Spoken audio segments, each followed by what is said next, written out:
Intolérance à l'histamine, les signaux d'alerte et les solutions naturelles. Multiples intolérances alimentaires. Impression de ne plus pouvoir rien tolérer au niveau des aliments, de ne plus pouvoir rien supporter sous peine de réagir d'une façon ou d'une autre. Vertige, coup de fatigue, démangeaisons, rougeur, plaques, épisodes de diarrhée, urticaire, migraine. Ces problématiques restent parfois incomprises et donc sans réponse parce qu'elles peuvent être en lien avec un excès d'histamine dans le corps. C'est une problématique qui touche aujourd'hui de plus en plus de monde, même chez les enfants, et est encore très mal connue. Alors je vous propose dans cette vidéo de faire un tour d'horizon sur qu'est-ce que c'est que cet excès d'histamine. On appelle ça aussi parfois l'intolérance à l'histamine, mais je vais tout expliquer dans la vidéo. Quelles sont ces manifestations, ces signes, ces causes, pourquoi on en est arrivé là, et c'est grâce à ces causes qu'on va pouvoir trouver les solutions et je vous en proposerai bien sûr dans cette vidéo.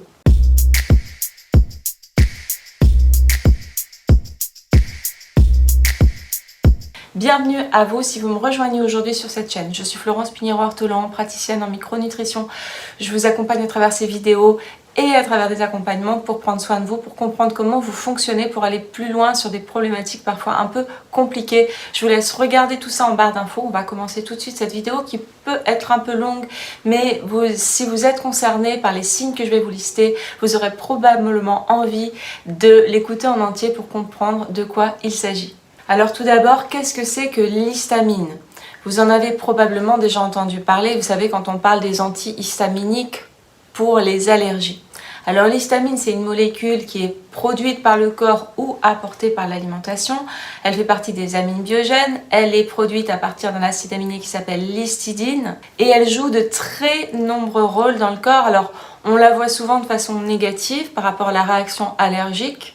Mais en réalité, elle joue des rôles utiles et importants quand elle est dans un niveau correct dans le corps. Elle est comme un messager chimique, un neurotransmetteur. Elle va agir sur l'éveil, la vigilance au niveau intellectuel, ce qui fait qu'on en a besoin pour être assez éveillé, mais si on en a trop, on va être anxieux ou irritable. J'y reviendrai après sur les signes.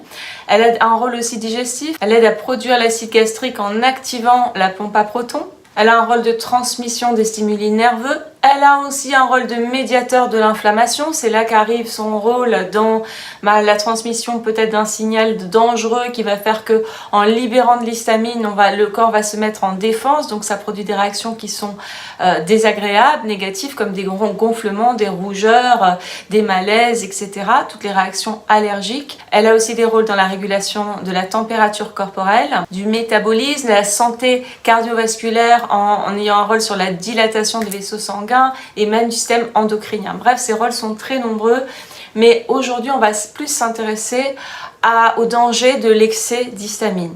Alors il faut savoir que l'histamine est stockée dans le corps, dans les globules blancs, les mastocytes, et elle peut être libérée, on appelle ça la dégranulation mastocytaire, lorsqu'il y a une situation inappropriée ou jugée comme telle par le système immunitaire, et comme c'est le cas dans les réactions allergiques, lorsque le corps est en contact avec la molécule contre laquelle l'immunité a développé des anticorps. Donc pour l'allergie des IgE, eh bien, il y a une dégranulation d'histamine immédiate et c'est très fort, très violent. Ça, c'est le cas de l'allergie. Mais on va voir après, un peu plus loin dans la vidéo, qu'il y a des manifestations de ce type-là à un niveau moindre que l'allergie. Et pourtant, on va voir que c'est assez problématique quand même. Donc on a compris que le problème n'est pas l'histamine, mais l'excès d'histamine. Je vais vous dire comment ça se manifeste, comme ça vous allez voir si vous êtes concerné pour pouvoir voir s'il faut continuer ou pas cette vidéo. Mais au préalable, je voulais vous dire qu'il y a deux façons d'avoir un excès d'histamine. Soit parce que votre intestin ne dégrade plus l'histamine alimentaire, et il y en a beaucoup, j'y reviens bien sûr après. Soit parce que vos mastocytes libèrent trop ou de façon trop aléatoire de l'histamine. Donc bien sûr, je vais développer ces deux façons d'être en excès d'histamine. Mais au préalable, voyons les signes, les manifestations quand on a un excès d'histamine. Les signes d'un excès d'histamine, on va parler d'abord au niveau digestif, souvent lié à une maldégradation de l'histamine alimentaire. Il va y en avoir beaucoup au niveau digestif. L'épisode de diarrhée est vraiment caractéristique. Selon ce que vous mangez, vous avez des épisodes de diarrhée. Plus rarement de la constipation. On peut avoir des douleurs. on peut avoir aussi des gaz et au niveau estomac, on peut avoir des reflux et des brûlures d'estomac. N'oublions pas que l'histamine active la pompe à protons qui fait produire l'acide gastrique. Donc souvent quand on est en histaminose, on a plutôt un excès d'acide gastrique, même si ce n'est pas toujours le cas pour les gens qui ont des reflux. Et puis au niveau digestif, ça fait qu'on multiplie les intolérances alimentaires. On a l'impression qu'on ne sait plus vraiment quoi manger sous peine d'avoir des désagréments. C'est comme si on marchait sur des œufs avec l'alimentation. Ça, c'est au niveau digestif. On peut avoir des manifestations au niveau du rythme cardiaque avec une accélération du rythme cardiaque, voire des palpitations. On peut avoir des manifestations au niveau psychique. Je vous ai dit que c'était aussi un neurotransmetteur, mais quand on a trop d'histamine, on va pouvoir avoir soit de l'anxiété, de la nervosité, des coups de colère, un caractère colérique explosif, beaucoup irritable, avec aussi parfois une dispersion intellectuelle. Par exemple, chez les TDA, les troubles déficitaires de l'attention, avec ou sans hyperactivité, on a souvent des problématiques d'histamine sous-jacentes et non connues, non repérées, donc non prises en charge. Le brouillard cérébral, la difficulté de concentration, ça peut être dû à plein de choses, mais ça peut aussi être une manifestation d'un excès d'histamine. Et puis tout ce qui est déprime, mal-être, état dépressif. Au niveau du système nerveux, on va pouvoir avoir des vertiges, des sensations de malaise, des coups de fatigue, voire des tremblements parfois. Au niveau du sommeil, l'histamine est excitant, donc on va avoir des troubles du sommeil. D'ailleurs, certains médicaments pour le sommeil sont des antihistaminiques. Il y en a beaucoup qui sont couramment pris. Je ne dis pas de nom dans cette vidéo, mais regardez sur la notice, vous verrez si ce que vous prenez est un antihistaminique. Ça peut dire que vous avez un excès d'histamine. Ça met sur une piste, en tout cas. Donc ça perturbe le sommeil, ça peut faire des insomnies, ça peut faire aussi des transpirations nocturnes. Ça va perturber aussi au niveau du système urinaire, donc avec des envies d'uriner fréquentes qui sont caractéristiques d'un excès d'histamine, même s'il y a potentiellement d'autres problèmes. Bien sûr, à chaque fois c'est comme ça, mais en tout cas ça en fait partie. Et d'ailleurs ça perturbe le sommeil. On peut avoir aussi des douleurs à la vessie. Au niveau de la peau, il y a plein de manifestations également possibles. On va pouvoir avoir le flush facial, c'est-à-dire une rougeur comme ça qui arrive d'un coup sur le visage, selon ce qu'on a mangé ou bu, par exemple de l'alcool, du vin, des sulfites. Hop, vous avez une rougeur faciale, même si vous n'avez pas beaucoup bu. Vous allez pouvoir avoir des plaques, parfois de l'urticaire. J'en ai vu dans mes accompagnements, sous un urticaire chronique, il y avait un problème d'histamine, ou alors même d'autres problèmes de peau comme de l'eczéma, des problèmes de, pourquoi pas, d'acné. En fait, la peau va aussi être très impactée par ces problèmes d'histamine. Les démangeaisons, quelqu'un qui se gratte tout le temps comme ça, on peut soupçonner, bien sûr, après il faut mener une enquête, mais ça fait partie des choses possibles. Le prurite également, l'allergie au soleil.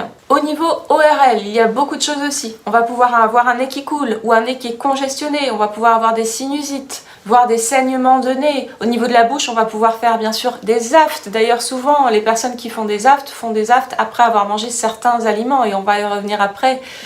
Les noix, les kiwis ou autres aliments qui contiennent de l'histamine. Vous allez pouvoir avoir des mucosités plus épaisses, des raclements de gorge, une toux, voire des picotements dans la bouche. Au niveau des yeux, vous allez pouvoir avoir les yeux irrités, gonflés, rouges, ou alors avec beaucoup de liquide qui est produit dans le coin des yeux. Il faut savoir qu'un excès d'histamine aussi va augmenter l'inflammation dans le corps, donc vous allez avoir plus de douleurs.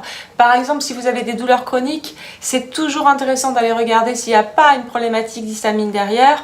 Également les maux de tête et également les migraines. On a souvent ce problème-là aussi chez les migraineux. On peut avoir parfois une sensation comme de pression dans la tête. Et puis les problèmes d'histamine, d'excès d'histamine, ça peut augmenter tout ce qui est hypersensibilité environnementale, comme par exemple l'hypersensibilité aux ondes ou au bruit, à la lumière. Vous devenez moins tolérant à votre environnement. Donc parlons d'abord de l'intolérance digestive à l'histamine, une des deux façons d'être en excès d'histamine. Il faut savoir qu'énormément d'aliments qu'on mange quotidiennement contiennent de l'histamine à des degrés plus ou moins élevés, ou contiennent de l'histidine qui, selon le processus de transformation ou de durée dans le temps ou de fermentation, va se transformer en histamine, ou des produits pas frais, des produits transformés. Les additifs vont libérer l'histamine. Vous avez des aliments qui ne contiennent pas d'histamine mais qui sont libérateurs d'histamine ou inhibiteurs d'une enzyme qui dégrade l'histamine. Je vais bien sûr en parler après. Donc bref, il y a beaucoup d'aliments susceptibles sur un terrain propice de créer ces problématiques. Alors, L'idée n'est absolument pas de supprimer tous ces aliments. C'est vraiment une erreur qui est encore trop souvent admise, communément admise. C'est « Ah mais mon Dieu, il y a énormément d'aliments, comment je vais faire?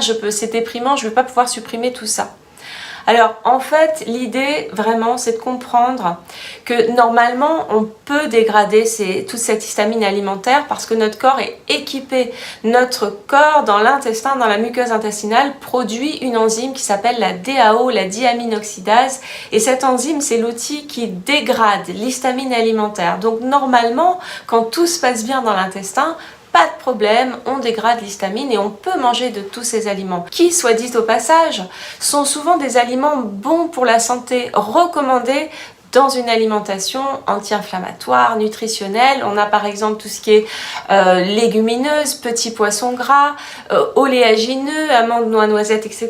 De nombreux légumes. Tout ça c'est très intéressant pour la santé, mais ça contient de l'histamine. Donc il ne s'agit pas de supprimer tous ces aliments. Dans les aliments qui contiennent de l'histamine, il y a aussi plein d'aliments mauvais pour la santé. Les aliments transformés, les aliments peu qualitatifs, peu frais, ça c'est aussi un problème.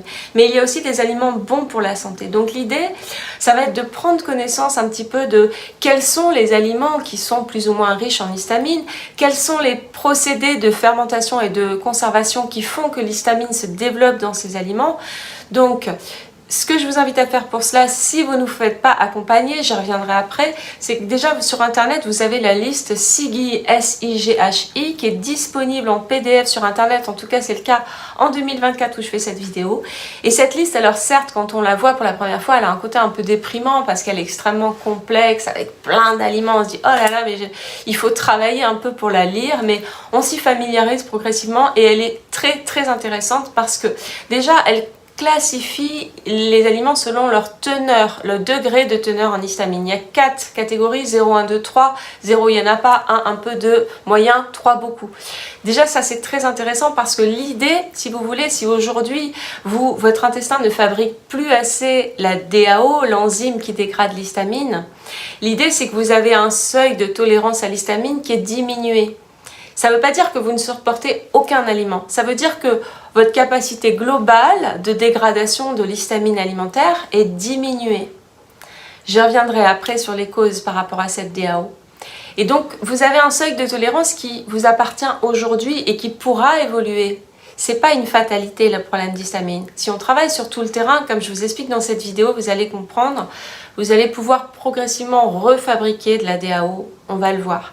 Mais en attendant, votre seuil de tolérance, peut-être qu'il est là. Et peut-être qu'au fur et à mesure, il va monter, mais aujourd'hui, peut-être qu'il est là. Donc en fait, l'idée, c'est grâce à cette liste-là, non seulement vous allez avoir les teneurs en histamine, mais vous allez connaître aussi tous les aliments qui libèrent l'histamine ou inhibent cette enzyme, la DAO. Donc, vous allez être plus intelligent par rapport à votre alimentation. Vous allez y voir plus clair, vous allez mieux comprendre. Tiens, c'est drôle, je mange ça, j'ai une réaction. Ou alors parfois, c'est même pas dans cette logique-là. C'est pas je mange ça, j'ai une réaction. C'est je cumule divers de ces aliments et j'ai une réaction. Parce que quand vous les cumulez, ces aliments, à un moment donné, vous allez dépasser votre seuil de tolérance. Et c'est à ce moment-là qu'il va y avoir un excès d'histamine, plus ou moins élevé selon la quantité d'aliments riches en histamine que vous allez ingérer dans une journée. Et puis alors il y a quelque chose de particulier chez les intolérants à l'histamine, c'est que chacun a des réactions selon tel ou tel aliment. Et ça, il n'y a pas vraiment de logique. Il y a une personne, ça va être les tomates, d'autres ça va être le café, d'autres ça va être le saumon par exemple, bref. Donc ça c'est à vous de le comprendre au fur et à mesure grâce à la prise de connaissance de la liste des aliments. Mais il vous appartient après de faire votre enquête à vous. Ça demande un petit peu d'autonomie et de responsabilité pour mieux comprendre, pour mieux maîtriser tout ça. Et bien sûr l'idée ça va être de travailler sur l'ensemble de votre terrain pour sortir de cette intolérance à l'histamine. Donc on a vu que la DAO normalement est là et produite dans l'intestin pour nous aider à dégrader l'histamine alimentaire. Mais dans certains cas, il y a moins de DAO. Ou alors, il y a des raisons que cette DAO n'opère plus, je vais vous expliquer. Déjà, il faut savoir qu'il y a un polymorphisme génétique, c'est-à-dire une expression des gènes qui fait que certaines personnes n'ont pas assez de DAO. C'est assez rare, mais ça existe. Et ça, si c'est le cas, on a les problèmes depuis la plus tendre enfance. C'est assez clairement signé et ça peut se voir, il faut voir avec un médecin, mais c'est assez compliqué les analyses génétiques. mais c'est quand même assez rare. Aujourd'hui, on a une augmentation des problèmes d'histamine. Il y aurait à peu près 15% de la population qui serait concernée par ces problèmes d'histamine et ça augmente énormément, ce qui fait d'ailleurs qu'aux États-Unis, ils sont beaucoup plus avancés qu'en France sur la connaissance des problèmes d'histamine et ça arrive à un âge de plus en plus jeune. C'est un phénomène aussi un peu sociétal, dû à plein de raisons. Mais donc cette histamine, si aujourd'hui ça se développe, c'est parce que par rapport à la DAO, après on verra pour l'autre type d'excès d'histamine, mais cette DAO, elle peut être moins produite. Alors pourquoi elle peut être moins produite? Déjà, si vous avez des problèmes intestinaux depuis longtemps, votre muqueuse intestinale, elle va être abîmée, donc elle va produire moins de DAO. Elle peut être abîmée aussi parce que vous avez une hyperperméabilité intestinale avec des intolérances alimentaires. Elle peut être abîmée parce que vous avez une candidose qui non seulement altère la muqueuse, mais qui en plus accélère la dégradation de la DAO. Donc moins de DAO. Elle peut aussi, la DAO est diminuée parce que vous avez un SIBO, vous savez, on en a parlé récemment avec Christian Boyer sur ma chaîne, c'est une dysbiose avec beaucoup de fermentation, beaucoup de gaz, etc. Les bactéries de ce SIBO sont toxiques pour la DAO. On peut avoir aussi une dysbiose de putréfaction qui se caractérise par des gaz très malodorants. Et donc cette dysbiose de putréfaction, elle produit des bactéries qui sont de la même famille que l'histamine, des amines biogènes.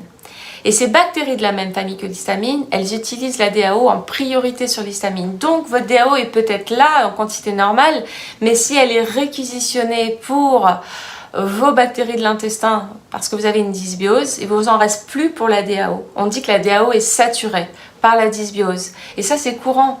Donc, il faut comprendre tout ça. Et pour revenir à une situation normale, on doit regarder tout cela. On doit regarder, est-ce que vous avez une dysbiose de putréfaction? Est-ce que vous avez un SIBO? Est-ce que vous avez une candidose? Est-ce que vous avez aussi une hyperperméabilité intestinale, etc. Une autre cause aussi d'un déficit en DAO, c'est l'épuisement. C'est un état où vous avez tellement tiré sur la corde, vous avez tellement été, pour peut-être plein de raisons différentes, que ce soit professionnelles, personnelles, émotionnelles ou même physiques, un virus qui vous a terriblement affecté, vous avez tellement été fatigué, vous êtes tellement fatigué que ça augmente la dégradation de la DAO et pas de l'histamine. Donc vous avez moins de DAO. Il faut savoir que tout ça, ça compte. L'idée vraiment, c'est se dire que l'intolérance à l'histamine, c'est pas une fatalité. Vous n'allez pas rester toute votre vie avec une toute petite liste d'aliments possibles. Non. L'idée, ça va être travailler sur votre état de vitalité. Si vous êtes fatigué, travailler sur donc votre intestin, votre microbiote. On va voir aussi, il y a d'autres raisons, j'y continue après. Et puis, en attendant, vous allez prendre un soutien en DAO. Un soutien en DAO, car la DAO, cette enzyme, on peut la prendre en complément alimentaire. Elle provient soit des pois, donc si elle est d'origine végétale, soit des reins de porc si elle est d'origine animale. Il y a des personnes qui supportent mieux l'une que l'autre, ça on ne peut pas le savoir à l'avance. Donc selon votre intuition, selon votre envie, vous allez vous orienter vers une végétale ou vers une animale en premier lieu, mais peut-être que vous devrez changer selon si vous allez la tolérer ou pas. Le renfort en DAO, il va vous aider à mieux dégrader l'histamine alimentaire et donc à pouvoir augmenter votre seuil de tolérance. Vous allez vous permettre plus d'aliments riches en histamine, vous allez moins vous prendre la tête sur la liste petite et étroite des aliments à manger. Et en attendant, ce qui est impératif, c'est, comme je viens de vous le dire, de travailler sur tout votre terrain et je vais y revenir encore. Alors, moi, je vais vous conseiller en barre d'infos des DAO possibles à prendre si vous voulez aujourd'hui vraiment faire en sorte d'aller mieux rapidement.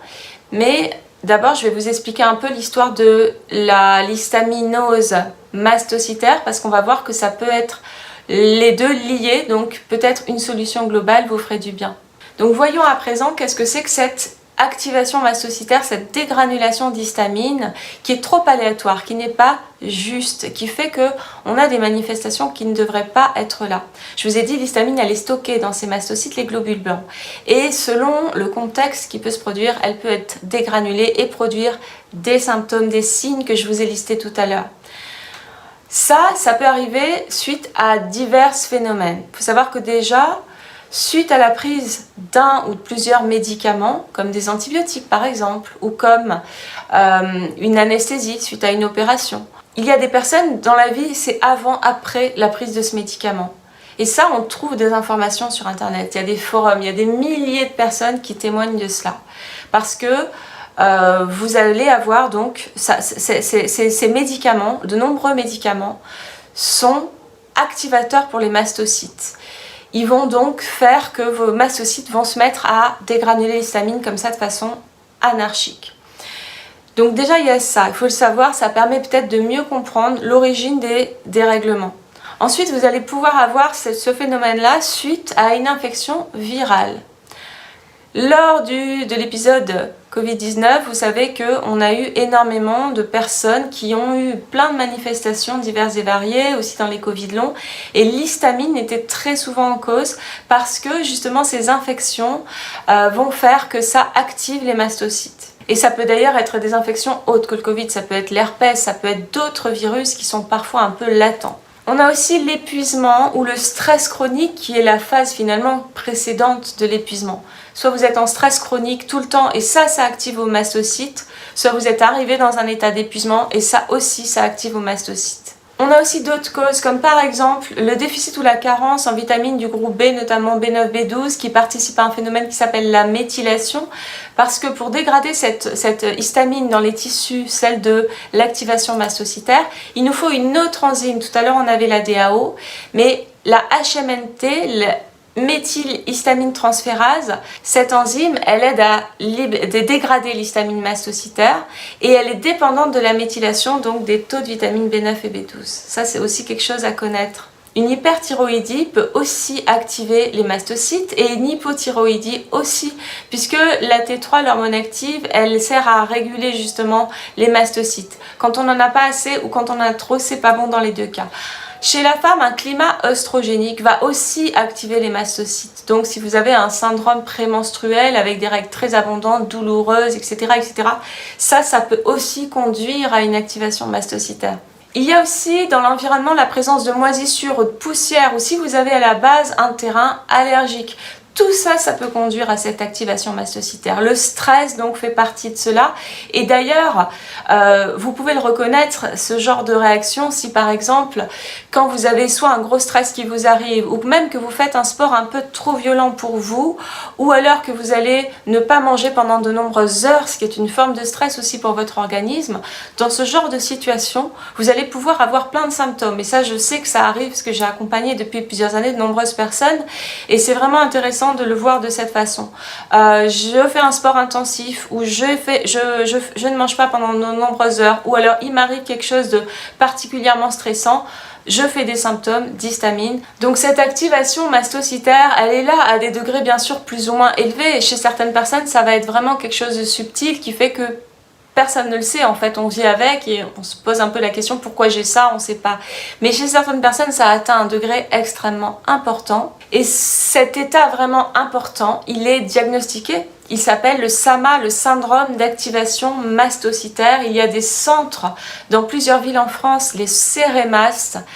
Donc je vous mets aussi les liens en barre d'infos, vous allez dérouler pour voir tout ça si vous pensez être concerné, parce qu'il y a des diagnostics du SAMA et ça c'est vrai que ça handicape beaucoup la vie de la personne. On est souvent associé à un syndrome de fatigue chronique, beaucoup de douleurs, un SAMA, ça va souvent ensemble. Donc là on est dans des degrés vraiment élevés. Pour tout ça vous allez voir au niveau médical avec un diagnostic. Il faut savoir que l'évolution de la science sur l'histamine est en train d'arriver, est en train beaucoup de se développer et donc ça sera de mieux en mieux connu, je le souhaite en tout cas dans les années qui viennent.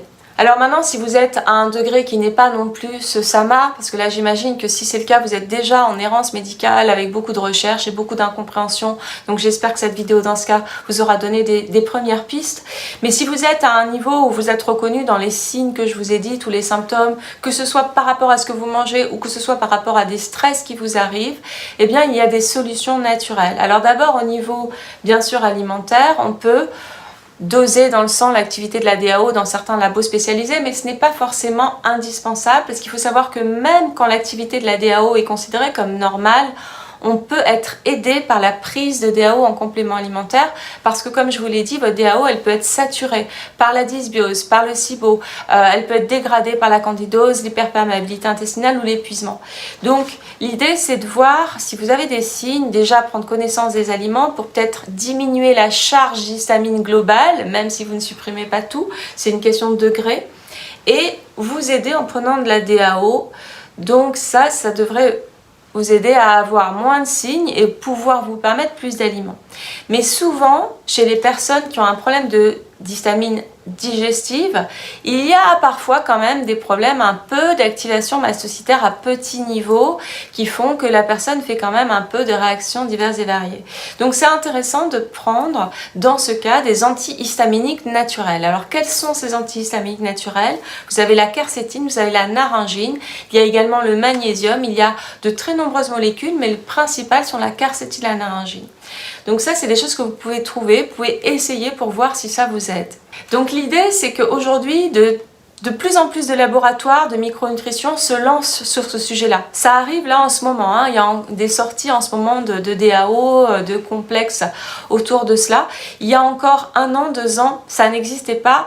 Le pionnier qui a sorti une synergie pour à la fois prendre en charge les problèmes d'histamine digestive et mastocytaire, c'est le laboratoire CopMed. Ils ont créé leur produit histamine DAO complexe qui contient à la fois de la DAO dans un petit comprimé et des antihistaminiques naturels et les cofacteurs des enzymes de dégradation de l'histamine, parce que c'est intéressant, dans une gélule. Donc ça, c'est vraiment intéressant. C'est de la DAO d'origine végétale qui souvent est quand même bien supportée. Il y a des personnes qui peuvent mal la tolérer au niveau digestif par exemple, mais ça on ne peut pas le savoir à l'avance et ça sera toujours le cas de toutes les DAO de toute façon, c'est pour ça qu'il faut tester. Sinon vous avez aussi de la DAO d'origine animale à tester aussi, je vous marque tout ça en description. Il faut savoir que ça aide vraiment beaucoup. Moi, j'ai accompagné depuis des années des personnes sur ces problématiques et les personnes me disent « Ah oui, ça va beaucoup mieux quand je m'aide. » Donc bien sûr, par contre, l'idée, et je vous le conseille vraiment si vous pensez être concerné, c'est de vous faire accompagner. Parce que vous l'avez compris, ce n'est pas juste prendre de la DAO, c'est travailler sur l'ensemble de votre terrain, sur votre microbiote, sur votre digestion, sur votre système nerveux, sur votre fatigue, épuisement, stress chronique, sur votre fonction thyroïdienne, sur vos micronutriments. Tout ça, ça va vraiment participer petit à petit à sortir de ces problématiques. En attendant, la DAO, c'est un peu comme une béquille en attendant. Ça va vous aider à sortir un petit peu la tête de l'eau. Donc pour se faire accompagner, je vais vous donner plusieurs exemples. L'idée, c'est que tous les naturopathes ne sont pas formés sur la problématique très complexe et encore mal connue de l'histamine. Pour ma part, je le suis, donc je peux vous accompagner à travers mon programme Vibrer ou des consultations, j'en prends très peu, vous allez voir sur mon site. J'ai aussi une équipe de naturopathes qui sont formés à toutes mes méthodes et mon approche, et notamment sur l'histamine. Vous allez voir également sur mon site. Et puis, je forme également tout praticien en micronutrition ou naturopathe sur toute ma méthode. Alors c'est extrêmement complet sur l'histamine dans un e-learning qui est également disponible sur mon site. Je vous mets tout ça en barre d'infos. Et puis vous avez la référence. La référence c'est le docteur Lucie Wetchoko. C'est un docteur belge, un docteur fonctionnel. Elle ne prend plus beaucoup de consultations mais elle a une équipe.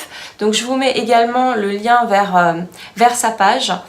Et donc l'idée c'est vraiment de se faire accompagner parce que la problématique d'histamine elle arrive souvent en fin de course. Elle arrive parce que vous aviez déjà tout plein d'autres problématiques avant. Et si vous ne réglez pas les autres problématiques avant, vous ne sortirez pas du problème d'histamine. Donc c'est un accompagnement qui doit être global, qui doit être progressif et qui doit se faire dans le temps. Et en attendant, vous avez des améliorations bien sûr. J'espère que cette vidéo vous a apporté beaucoup. Si ça vous concerne, n'hésitez pas à mettre un pouce vers le haut. Vous savez que ça récompense beaucoup mon travail. J'y passe beaucoup de temps chaque semaine. Et donc, si vous avez des questions, n'hésitez pas en commentaire. Et je vous souhaite donc de prendre soin de vous. On se retrouve très vite.